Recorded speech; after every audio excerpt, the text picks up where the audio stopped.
आता बातमी अहिल्यानगरमधून आहे। संत शेख मोहम्मद महाराज मंदिर जीर्णोद्धारावरून आता वाद पेटण्याची शक्यता आहे। कारण अहिल्यानगरमधील श्रीगोंदामध्ये संत शेख मोहम्मद महाराजांचं हे मंदिर आहे। संजीवन समाधीस्थळी मंदिर उभारावं अशी मागणी कमिटीसह ग्रामस्थांची आहे। त्यामुळे या जीर्णोद्धाराला आता शेख मोहम्मद महाराजांचे वंशज अमीन शेख यांनी विरोध केला। जीर्णोद्धार होत नाही तोपर्यंत श्रीगोंदा बंद राहणार अशी भूमिका ग्रामस्थांनी घेतली आहे।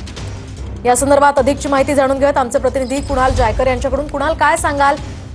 तर या मंदिर जीर्णोद्धारावरून हा नवीन वाद पेटण्याची शक्यता आहे, काय नेमकं प्रकरण आहे?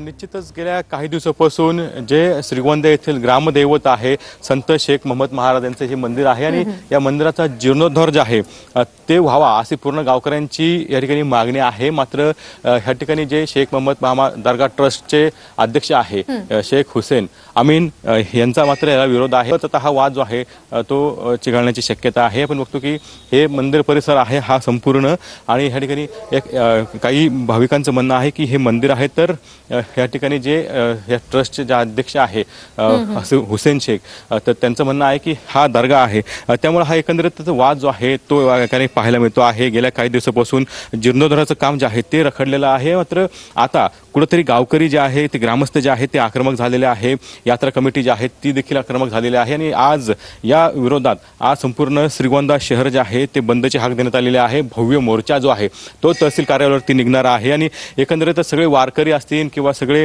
भाविक असतील ते या मोर्चामध्ये सहभागी होणार आहे आणि एकंदरीतच आज आता काय निर्णय होतो हे पाहणं अत्यंत महत्त्वाचं असणार आहे।